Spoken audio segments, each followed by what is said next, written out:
जय हिंद मित्रांनो, या लेक्चरमध्ये आपण बेरोजगारी काय असते आणि बेरोजगारीचे जे प्रकार आहेत ते संपूर्ण बेरोजगारीचे प्रकार, त्याचबरोबर व्याख्या काय आहे, संकल्पना काय आहेत, या सर्व संदर्भात आपण माहिती या लेक्चरच्या माध्यमातून घेणार आहोत। बघा, आता बेरोजगारीच याला अनएम्प्लॉयमेंट म्हटलं जातं। अनएम्प्लॉयमेंट, बेरोजगारी आपण म्हणतो। आता ही जी बेरोजगारी जी आहे, ही बेरोजगारी एक प्रकारे एखादी व्यक्ती आहे, उदाहरणार्थ मी एक्स ही व्यक्ती घेईल, त्या व्यक्तीचं ग्रॅज्युएशन झालेलं आहे आणि त्या व्यक्तीला काम करण्याची इच्छा आहे, पण काय होत नाहीये तर काम भेटत नाहीये। म्हणजे एक्स ही व्यक्ती झाली काय तर बेरोजगारीच्या कॅटेगरीमध्ये येत आहे। आता इथं जे सांगितलेलं आहे बेरोजगारीच्या कॅटेगरीमध्ये येत आहे, मी म्हणत आहे म्हणजे काय, एखादी व्यक्ती असेल, एखाद्या व्यक्तीला काम करण्याची इच्छा असते पण काय भेटत नाही तर काम भेटत नाही। म्हणजे काम करण्याची इच्छा असणारी जी व्यक्ती आहे, अशा भरपूर व्यक्ती देशामध्ये बघितल्या, भारत देशामध्ये तर भरपूर व्यक्ती अशा आहेत, अशी लोकसंख्या भरपूर आहे। यालाच कार्यशील लोकसंख्या म्हणतात, कार्यशील लोकसंख्या म्हटलं जातं, लोकसंख्या। आणि ही जी कार्यशील लोकसंख्या आहे, या कार्यशील लोकसंख्येचाच विचार केला जातो। म्हणजे आपल्याला जर बेरोजगारी काढायची असेल तर बेरोजगारीमध्ये या कार्यशील लोकसंख्येचा काय केला जातो, विचार केला जातो की लोकांची काम करण्याची इच्छा आहे पण त्यांना काम भेटत नाहीये। बघा, आता ही जी कार्यशील लोकसंख्या आहे, या कार्यशील लोकसंख्येच्या बाबतीमध्ये काय सांगण्यात आलेलं आहे की म्हणजे आपण म्हणतो की अशी काही स्थिती असते, अशी काही सराउंडिंगची परिस्थिती असते। उदाहरणार्थ आजच्या घडीला बघितलं तर ग्रॅज्युएट होऊन बाहेर पडणारी जी काही विद्यार्थ्यांची संख्या आहे ती खूप जास्त आहे। म्हणजे विद्यार्थी ग्रॅज्युएट होत आहेत, नोकरीच्या दृष्टिकोनातून बाहेर पडत आहेत, पण जे एज्युकेशन भेटत आहे, शिक्षण जे भेटत आहे ते शिक्षण तुम्हाला नोकरीच्या दृष्टिकोनातूनच आहे असं नाही म्हणू शकत। कारण काय आहे की एज्युकेशनमध्ये आपण अकॅडमिक जे शिकतो ते आणि एखाद्या कंपनीमध्ये काम करत असताना ते, या दोघांच्यामध्ये जमीन आसमानचा फरक असतो। फक्त की मॅच्युरिटी लेवल वाढवण्यासाठी आणि त्याचबरोबर ज्ञानाचा एक अनुभव येण्यासाठी काय असतं तर हे ग्रॅज्युएशन किंवा एज्युकेशन असतं। नंतर ॲक्च्युली एम्प्लॉयमेंटमध्ये वेगळ्या प्रकारचं आपल्याला वर्किंग पाहायला भेटतं। मग आजच्या घडीला बघितलं तर लोकसंख्या, कार्यशील लोकसंख्या जास्त आहे, याचा अर्थ ग्रॅज्युएशन झालेली किंवा काम करणारी म्हणजे इच्छा असणारी लोकांची संख्या जास्त आहे, पण त्यांना काम भेटत आहे का, काम भेटत नाहीये, त्यामुळे त्यांना बेरोजगार असं म्हणण्यात आलेलं आहे। बघा, नंतर नॅशनल स्टॅटिस्टिक किंवा नॅशनल सॅम्पल सर्वे ऑफिस जे आहे, या नॅशनल सॅम्पल सर्वे ऑफिसच्या मार्फत बघा बेरोजगारीच्या संकल्पना मांडण्यात आलेल्या आहेत। आता दोन संकल्पना यांनी मांडलेल्या आहेत, एक म्हणजे यूपीएस म्हणजे काय, युज्युअल प्रिन्सिपल स्टेटस म्हणण्यात आलेलं आहे। बघा, युज्युअल प्रिन्सिपल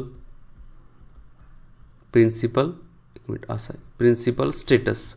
आता युज्युअल प्रिन्सिपल स्टेटस म्हणजे काय सांगितलेलं आहे की एखादी व्यक्ती आहे, एक्स ही व्यक्ती आहे आणि एक्स या व्यक्तीला काय भेटत नाहीये तर जवळजवळ 6 महिन्यापेक्षा जास्त दिवस झाले त्या व्यक्तीला जॉब भेटत नाहीये, नोकरी भेटत नाहीये। म्हणजेच एक्स ही व्यक्ती बेरोजगार आहे। बेरोजगारी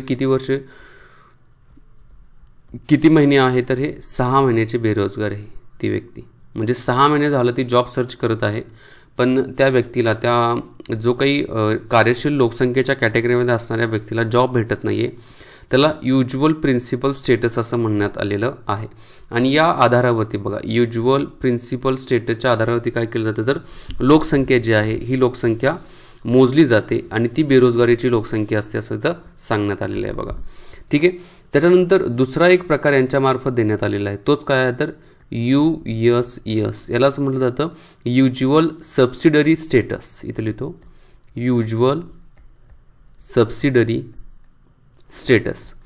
आता युज्युअल सबसिडरी स्टेटसमध्ये काय सांगितलेलं आहे बघा की बेरोजगारी जी आहे 30 दिवसापेक्षा जास्त आहे। म्हणजे एक्स ही व्यक्ती जी आहे, एक्स ही व्यक्ती 30 डेज म्हणजे 30 दिवसापेक्षा जास्त बेरोजगार आहे, पण 6 महिन्यापेक्षा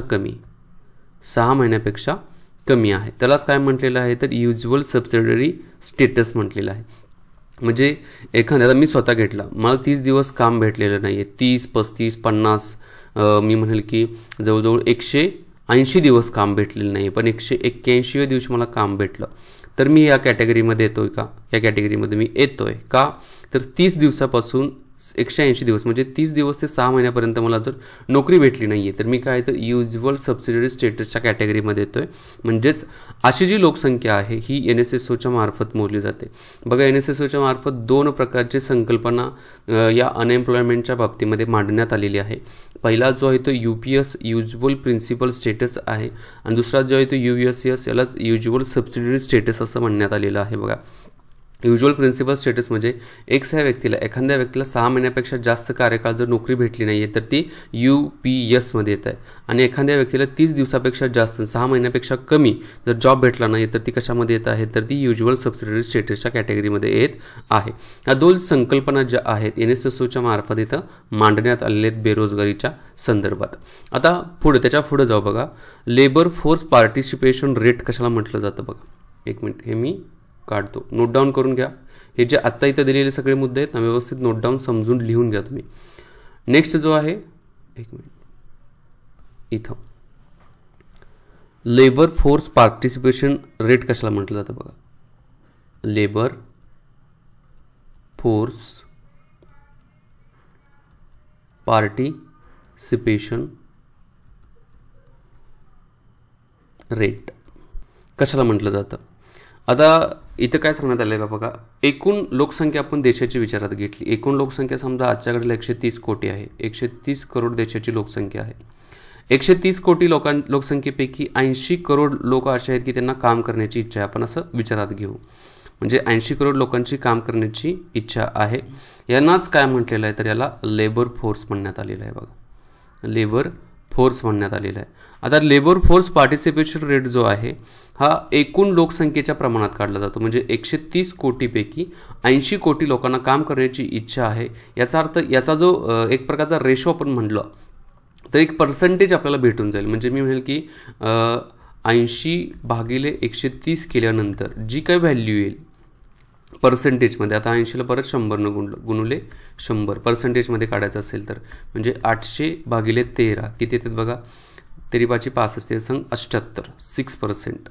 नंतर राहिले 4 33 म्हणजे 63% लोकसंख्या जी आहे लेबर फोर्स पार्टिसिपेशन रेट जो आहे हा 63% आहे. एक उदाहरण घेतलेलं आहे मी. बघा तर ह्या 63% लोकांनाच LFPR म्हणजे एकूण लोकसंख्येमधील पार्टिसिपेशन रेट असं म्हणण्यात आलेलं आहे.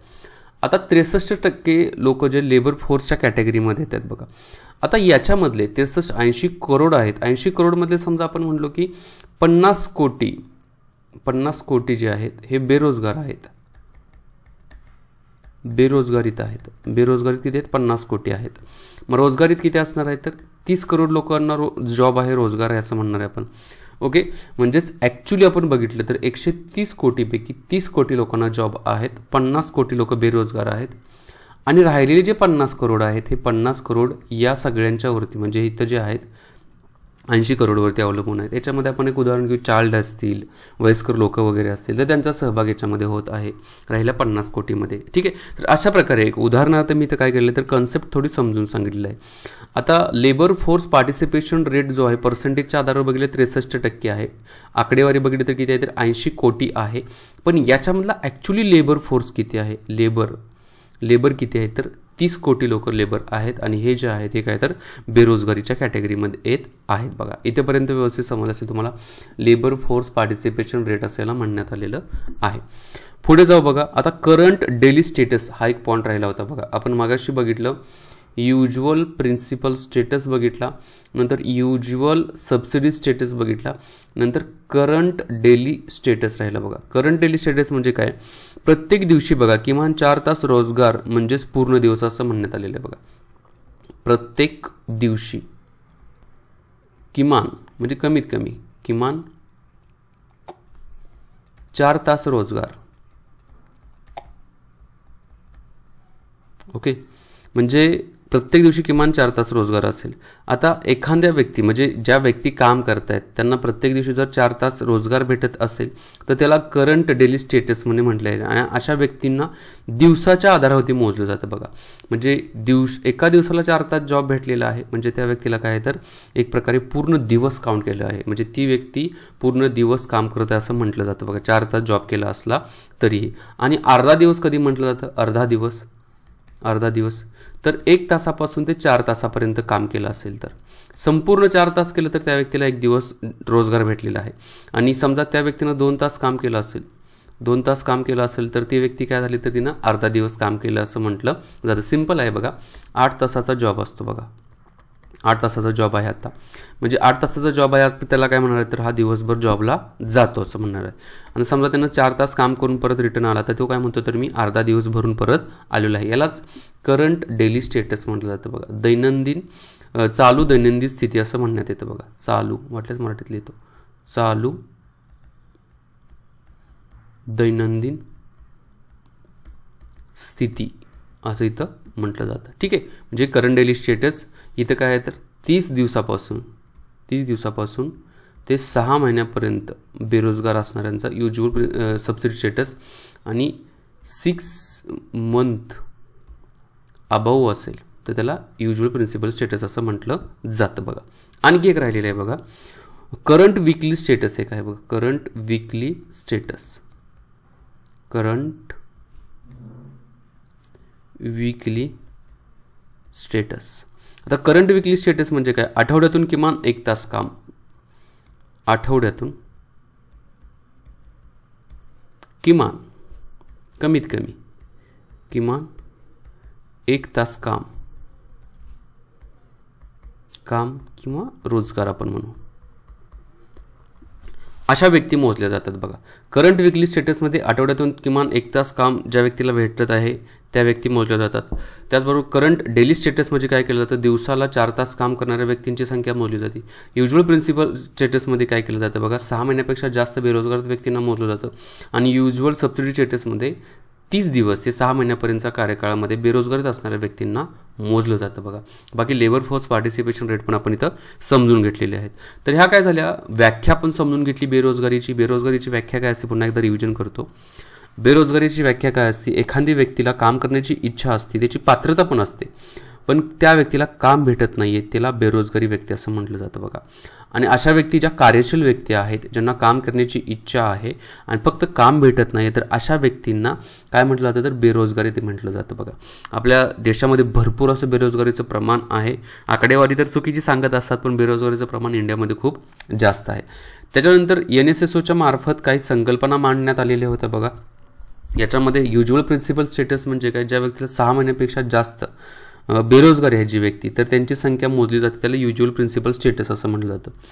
जी व्यक्ती युज्युअल सबसिडी स्टेटसमध्ये ज्या व्यक्तींना 30 दिवसापेक्षा जास्त आणि 6 महिन्यापेक्षा कमी बेरोजगारीत व्यक्ती असेल तर त्या व्यक्तींची संख्या या युज्युअल सबसिडी स्टेटसमध्ये मोजली जाते.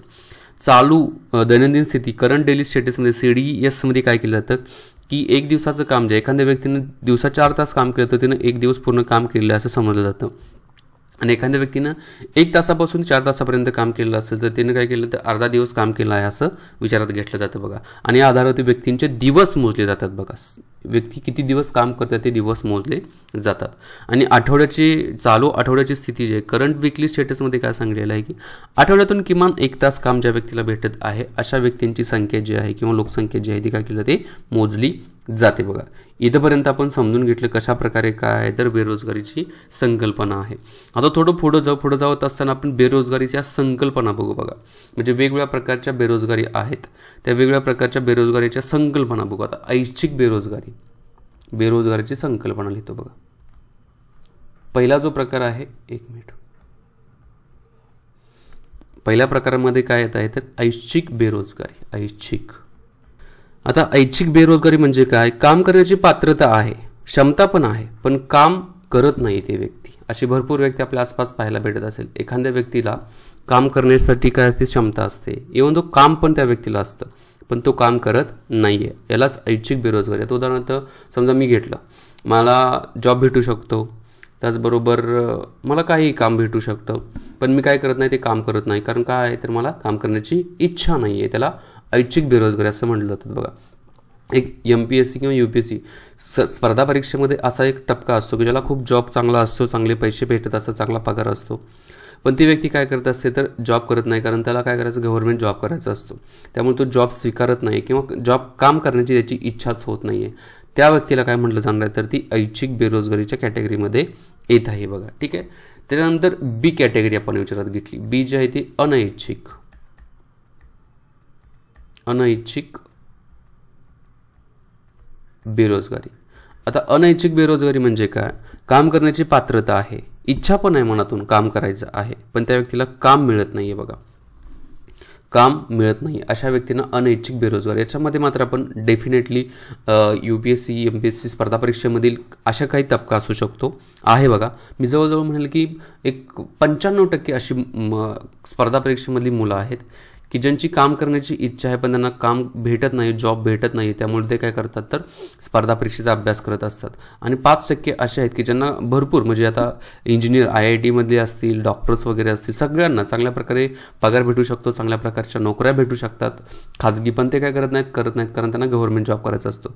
पण 95% असा तबका आहे, थोडा कमी असू शकतो, जास्त असू शकतो. जस्ट उदाहरणासाठी मी घेत आहे की असा तबका आहे की ज्यांना काय तर काम करण्याची इच्छा आहे पण प्रायव्हेटमध्ये पण जॉब भेटत नाही, कुठेच जॉब भेटत नाही. त्यामुळे ते गव्हर्नमेंट नोकरीचा काय करत असतात, प्रयत्न करत असतात. त्याला अनैच्छिक बेरोजगारी असं म्हटलेलं आहे. म्हणजेच काम करण्याची इच्छा असते, ओके, काम करण्याची इच्छा असते बट त्यांना काम भेटत नाही आहे, ती अनैच्छिक बेरोजगारीच्या कॅटेगरीमध्ये येतात. आणि हा अनैच्छिक बेरोजगारी जो आहे हा ॲक्च्युली खूप मोठ्या प्रमाणामध्ये आपल्या आसपास पाहायला भेटत आहे. बघा, नंतर अर्ध बेरोजगारी.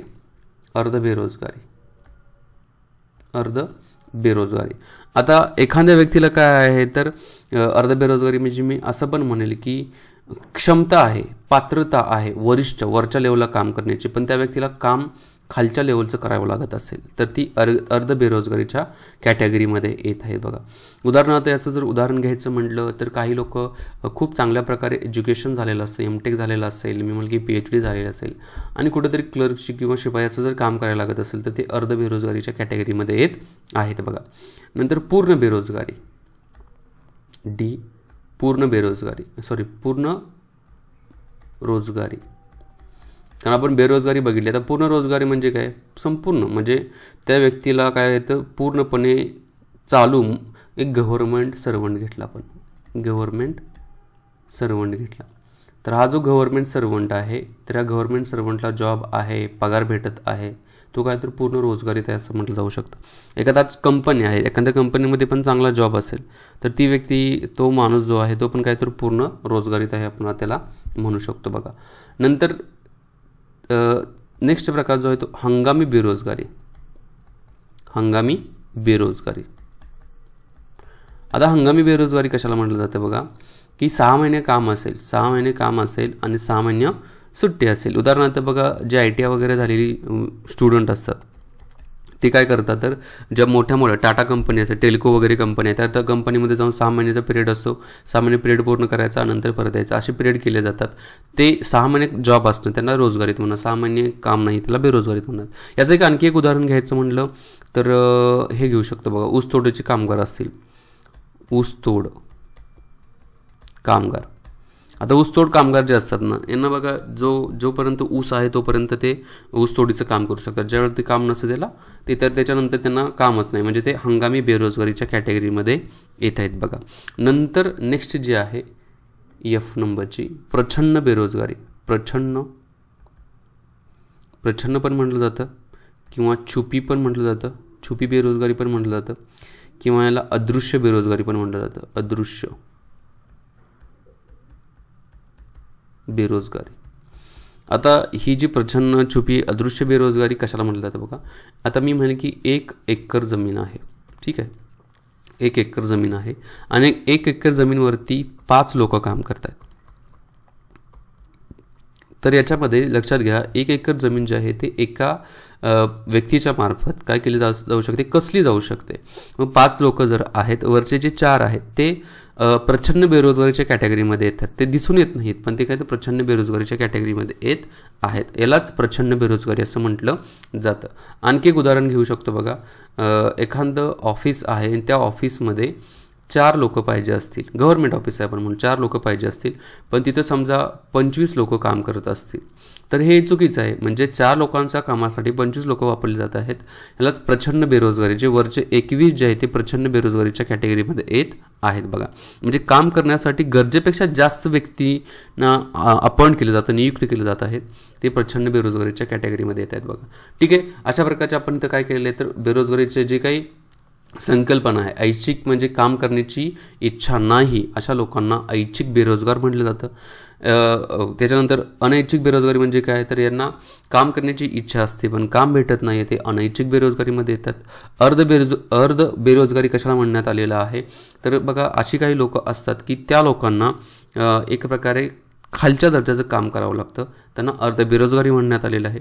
पूर्ण रोजगारी कशाला म्हटलं जातं, तर पूर्णपणे एखादा गव्हर्नमेंट सर्वंट किंवा प्रायव्हेट जॉबमध्ये असणारा पूर्णपणे व्यक्ती असेल, सकाळपासून संध्याकाळपर्यंत काम करत असेल, परमनंट असेल, तर तो पूर्ण रोजगारीत असं म्हटलं जातं. बघा हंगामी बेरोजगारी कशाला म्हटलं जातं, 6 महिने काम असेल, ऊसतोड कामगार 4 महिने काम असेल, परत काम नाही आहे, तर हे हंगामी बेरोजगारीच्या कॅटेगरीमध्ये येत आहेत.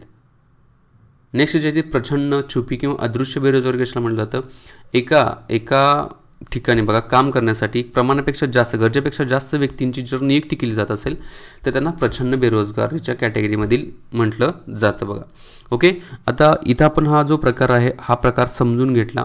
हंगामी प्रछन्न बेरोजगारी जो प्रकार आहे ॲक्च्युली हा जास्त ग्रामीण भागामध्ये पाहायला भेटतो. बघा ग्रामीण भागामध्ये हा प्रकार जास्त पाहायला भेटतो. बघा आता शहरी भागामध्ये जर आपण बघितलं बेरोजगारीच्या प्रकारामध्ये पण आपण हे 3 घेतल्या संकल्पना जर घेतल्या आणि इथून पुढच्या ज्या आहेत म्हणजे पूर्ण इथून जरी हंगामी बेरोजगारी असेल किंवा प्रछन्न छुपी बेरोजगारी जी असेल तर हे ग्रामीण भागामध्ये मोस्टली पाहायला भेटतं. बघा हे ग्रामीण भागामध्ये मोस्टली पाहायला भेटतं. ठीक आहे, पुढे जाऊ. आता शहरी भागाची जे बेरोजगारीचे प्रकार आहेत ते बघू आपण. ग्रामीण भागातले मी इथं लिहितो वाटल्यास. ग्रामीणमध्ये काय येत आहेत, एक हंगामी, शहरी भागामध्ये पण हंगामी बेरोजगारी सापडते बघा, आणि दुसरी जी आहे ती कसली तर प्रछन्न.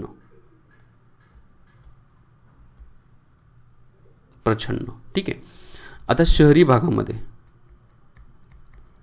भागात बेरोजगारी कुठल्या प्रकारची असते बघा. एक पहिली लिहितो मी, घर्षणात्मक बेरोजगारी. आता घर्षणात्मक बेरोजगारी म्हणजे काय, आता बघा नवीन उद्योग जुन्या उद्योगाला तंत्रज्ञान गुणवत्तेच्या आधारावर बाहेर पडण्यास भाग पाडतो. उदाहरणार्थ काय म्हणू शकतो बघा, पूर्वी कॅल्क्युलेटर होते बरोबर.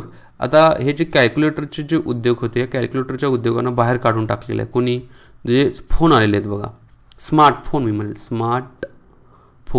स्मार्टफोनच्या मुळे आता कोण कॅल्क्युलेटर विकत घेते का, फार कमी लोक कॅल्क्युलेटरचा वापर करत असतील. आता अलीकडे बिझनेसमध्ये असतील ते वापर करत असतील, पण पूर्वी छोटा कॅल्सी वगैरे असायचा. म्हणजेच थोडक्यात काय झालं तर या कॅल्क्युलेटर तयार करण्याच्या कंपनीमध्ये जे वर्कर्स होते ते काय झाले, बेरोजगार झाले. याला स्ट्रक्चरल अनएम्प्लॉयमेंट म्हटलं जातं, घर्षणात्मक बेरोजगारी म्हटलं जातं. आणखी एकाचं उदाहरण घ्यायचं म्हटलं तर बघा मागच्या काही वर्षापूर्वी आपण काय करायचं, मागच्या काही वर्षापूर्वीचं सुटकेसचा वापर करायचा बघा. सुटकेस, मोठ्या सुटकेस वगैरे असायच्या, पण आता काय झालं तर सुटकेसची जागा जी आहे ती बॅगांनी घेतलेली आहे. बॅग्स आपण पाठीला अडकतो त्या बॅगांनी जागा घेतलेली आहे. मग सुटकेस तयार करण्याच्या ज्या कंपन्या होत्या त्या कंपन्या बंद पडल्या आणि या कंपन्यामधले जे कर्मचारी असतील ते बेरोजगारीत झाले. ओके, म्हणजेच हे काय झालं तर एक घर्षणात्मक बेरोजगारीचं हे उदाहरण इथं सांगण्यात आलेलं आहे. आणि शहरी भागामध्ये घर्षणात्मक बेरोजगारी खूप मोठ्या प्रमाणामध्ये सापडते. दुसरा जो प्रकार आहे शहरी बेरोजगारीमधला तो आहे शैक्षणिक बेरोजगारी. आता हे काही एक्सप्लेन करायची गरज नाही. शैक्षणिक बेरोजगारी कशाला म्हटलं आहे की एखादी व्यक्ती पात्रता आहे, काम करण्याची क्षमता आहे, पण त्या व्यक्तीला कामच भेटत नाही. उदाहरणार्थ एखाद्या व्यक्तीचं BCom झालेलं आहे, ठीक आहे, BCom झालेलं आहे आणि ती व्यक्ती जी आहे कुठं काम करू शकते, बँकेत काम करण्यासाठी आवश्यक असणार BCom plus number of courses पण झालेले आहेत, पण त्या व्यक्तीला जॉब भेटत नाही आहे, नोकरी भेटत नाही. म्हणजेच काय झालं, एज्युकेशन घेतलेलं आहे पण नोकरी भेटत नाही. ते शैक्षणिक बेरोजगारी. आणि देशामध्ये बघितलं आजच्या घडीला तर शैक्षणिक बेरोजगारीचं प्रमाण खूप मोठ्या प्रमाणामध्ये आहे. भरपूर शिकलेली मुलं जे आहेत, असा एक अंदाज आहे की बघा प्रत्येक वर्षी 2.5 करोड म्हणजे 2.5 करोड एवढी काय होतात तर ग्रॅज्युएट होऊन बाहेर पडतात देशामध्ये, पण त्यांना जॉब अजिबात भेटत नाही. जॉब भेटला तर मी म्हणले की सगळ्यांना म्हणजे छोटा मोठा सगळा जॉब धरला तर 50 लाख जणांना जॉब भेटत असेल, बाकीच्यांनी काय करायचं. म्हणजेच बाकीचे जे 2 करोड असतील ते काय झाले हो, शैक्षणिक बेरोजगारीच्या कॅटेगरीमध्ये येत आहेत बघा. नंतर घर्षणात्मक बघितले आपण. ओके, घर्षणात्मक जे आहे याला फ्रिक्शनल म्हटलं जातं, फ्रिक्शनल अनएम्प्लॉयमेंट. आणि आता जर तिसऱ्या नंबरची मी सांगत आहे ती संरचनात्मक. संरचनात्मक बेरोजगारी. आता संरचनात्मक बेरोजगारी कशाला म्हटलं जातं बघा, कामगारांना नवीन तंत्रज्ञान अवगत होईपर्यंत बेरोजगार. म्हणजेच समजा एक उदाहरण घेऊ शकतो आपण की पूर्वीचे लोक जे आहेत ते मोठा पीसीवरती काम करत असतील. ठीक आहे. आता काय झालेलं ते ॲडव्हान्स लॅपटॉप आलेले आहेत. मग या ॲडव्हान्स लॅपटॉपवरती काम त्या व्यक्तीला करता येणार आहे का? नाही आहे. जे पीसीवरती करत होते, थोडं फंक्शन समजून घेण्यासाठी 1, 2, 3, 4 महिन्याचा कोर्स दिला जातो. बरोबर. म्हणजे जे 4 महिने त्यांना जॉब नसेल तर त्यावेळेला त्यांना संरचनात्मक बेरोजगार असं म्हटलं जातं बघा. आणखी एक उदाहरण आहे. हेच उदाहरण कॅल्सी तयार करणारी कंपनी असेल, ती स्मार्टफोन तयार करायला लागली. तर स्मार्टफोन तयार करण्यासाठी इथं जे कामगार आहेत त्या कामगारांना ट्रेनिंग द्यावं लागणार आहे किंवा ते कामगार जे आहेत त्यांना नवीन तंत्रज्ञान शिकून घ्यावं लागणार आहेत. तर तोपर्यंत ते कामगार काय तर संरचनात्मक बेरोजगारीच्या कॅटेगरीमध्ये येतात. आणि संरचनात्मक बेरोजगारीला घालवण्यासाठीच एक प्रकार आलेला आहे, त्याला कोर्सेस म्हणतात. नंबर ऑफ कोर्सेस आलेले आहेत. मग तुम्ही पायथॉन करा, .NET करा, कटिया, प्रोवी, जावा. ठीक आहे. भरपूर असे कोर्सेस आहेत. तर हे कोर्सेस केल्यानंतर तुम्ही काय करणार आहे तर तंत्रज्ञानाचं जे कौशल्य आहे, स्किल आहे, टेक्नॉलॉजिकल स्किल जे आहे ते तुम्ही अवगत करणार आहे बघा. तेच संरचनात्मक बेरोजगारी घालवण्यासाठी तुम्हाला ॲडव्हान्स पद्धतीचं काय करावं लागणार तर टेक्निक्स शिकून घ्यावे लागणार आहे. ठीक आहे. नंतर 4थ्या नंबरची शहरी भागातील बेरोजगारी जी आहे ती खुली बेरोजगारी. आता खुली बेरोजगारी कशाला म्हटलं जातं बघा. आता एखाद्या व्यक्तीची काम करण्याची इच्छा आहे, पात्रता आहे, पण त्या व्यक्तीला काय भेटत नाही तर काम भेटत नाही, रोजगार भेटत नाही. आता अशा व्यक्ती 6 महिन्यापेक्षा जास्त कार्यकाळ जर बेरोजगारीत असतील तर त्यांना खुली बेरोजगारी असं म्हटलं जातं बघा. म्हणजेच खुली बेरोजगारीचं उदाहरण जर UPS बरोबर घेतलं, युज्युअल प्रिन्सिपल स्टेटस बरोबर घेतलं, तर 6 महिन्यापेक्षा जास्त ती व्यक्ती काय आहे तर बेरोजगार आहे. त्या व्यक्तीला म्हणजेच रोजगार भेटलेला नाही आहे बघा.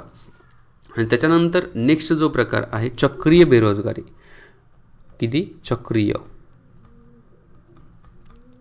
बेरोजगारी.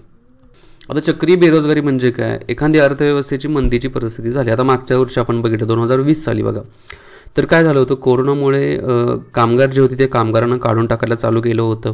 कारण कुठल्याही प्रकारच्या वस्तू खरेदी वगैरे केल्या जात नव्हत्या, डिमांड कमी झालेलं, सप्लाय भरपूर होता आणि त्यामुळे माल तयार करून तरी काय उपयोग, त्यामुळे लोकांना नोकरीवरून काढलं जात होतं. आता त्याच्यानंतर काय झालं की हळूहळू सगळं मार्केट रिकवर व्हायला लागलं. पुन्हा त्या सगळ्यांना काय करायला लागले तर जॉब देऊ लागले. म्हणजेच जॉब काढणे, जॉब जाणं, परत जॉब भेटणे, जॉब जाणे, जॉब भेटणे, एक प्रकारची काय झाली सायक्लिक अनएम्प्लॉयमेंट झाली. म्हणजे एक याचं उदाहरण घ्यायचं म्हटलं तर एखादी व्यक्ती कंपनीमध्ये काम करत असेल, ठराविक कार्यकाळासाठी त्या व्यक्तीला सुट्टी दिली जाते, परत त्याला घेतलं जातं. तर अशा प्रकारे ही काय तर सायक्लिक बेरोजगारी कशामुळे होते तर आर्थिक मंदीच्या परिस्थितीमुळे सायक्लिक बेरोजगारी आपल्याला पाहायला भेटते बघा. आता बेरोजगारी जी आहे ही बेरोजगारीवरती बघा एक फिलिप वक्ररेषा आहे. फिलिप वक्ररेषेमध्ये काय सांगण्यात आलं की वेतन दरात वाढ केली तर बेरोजगारीचा दर कमी होतो असं म्हटलेलं आहे. आणि वेतन दर जर कमी असतो तेव्हा बेरोजगारीचा दर जास्त असतो बघा. म्हणजे मागणी जशी आहे तसा पुरवठा असला पाहिजे. मागणी कमी आहे, पुरवठा जास्त असेल तर डेफिनेटली काय होणार आहे, त्याच्यामुळे वेतन दर जो आहे त्याच्यापेक्षा आपण वेतन दरापेक्षा आपण भाववाढ घेऊ, चलनवाढ घेऊ, इन्फ्लेशन विचारात घेऊ. जसजसं बघा इन्फ्लेशन जसजसं वाढतं तसतसं बेरोजगारी कमी होते. बेरोजगारी कमी होते बघा, कमी होते. म्हणजेच किंमत वाढ होते, भाववाढ होते, त्यावेळेला बेरोजगारी कमी होते. आणि बेरोजगारी कमी होते याचा अर्थ रोजगारीत जास्त होतात. आता किंमत वाढ कधी होते, ज्यावेळेला वस्तूंची मागणी वाढते, पुरवठा त्या पद्धतीने नसेल तर काय केलं तर रोजगारी त्यांना तिथं घेतलं जातं, नोकऱ्या दिल्या जातात, त्याच्यातून वस्तूंचा पुरवठा जास्तीत जास्त करण्याचा प्रयत्न केला जातो आणि त्याच्यातून जे बेरोजगार होते त्यांना जॉब भेटतात बघा. आजच्या घडीला पण तेच झालं की ज्यावेळेला कोरोनाची परिस्थिती होती त्यावेळेला मागणी तेवढी होती का, नाही आहे, मागणी तेवढी नव्हती आणि पुरवठा खूप जास्त होता. त्यामुळे इथं काय झालं की इन्फ्लेशन डाऊन झालेलं होतं एक प्रकारे आणि याच्यामध्ये बेरोजगारचं प्रमाण वाढत गेलं. परत काय झालं की इन्फ्लेशन वाढत गेलं. आजच्या घडीला बघितलं मागच्या वर्षीपेक्षा आजच्या घडीला पेट्रोलचे दर बघा, भरपूर गोष्टी असतील त्याच्या किमती वाढलेल्या आहेत, त्याचा पुरवठा वाढलेला आहे, मागणी पण वाढलेली आहे आणि त्या आधारावरती जी रोजगारीत होते त्या रोजगारीत त्यांना नोकऱ्या पण भेटलेल्या आहेत. म्हणजे बेरोजगारी कमी करायची असेल तर किंमत वाढ एका ठराविक लेवलपर्यंत असणं गरजेचं आहे. ज्यावेळी आपण इन्फ्लेशन हा टॉपिक बघू तर त्या टॉपिकमध्ये आपल्याला भरपूर अशा कॉन्सेप्ट जे आहेत ते व्यवस्थित समजून घेता येतील. तर अशा प्रकारचा काय तर हा बेरोजगारीचा टॉपिक इथं कंप्लीट संपलेला आहे. व्यवस्थित सगळे मुद्दे बघितलेले आहेत. सर्व पॉईंट्स नोट डाऊन करून घ्या. परीक्षेला याच्यावरती भरपूर वेळा प्रश्न विचारलेले आहेत आणि अशा प्रकारच्या प्रश्नांना सामोरं जायचं असेल तर अगेन अँड अगेन रिव्हिजन करणं काय तर गरजेचं आहे. मी तर थांबतो. जय हिंद मित्रांनो.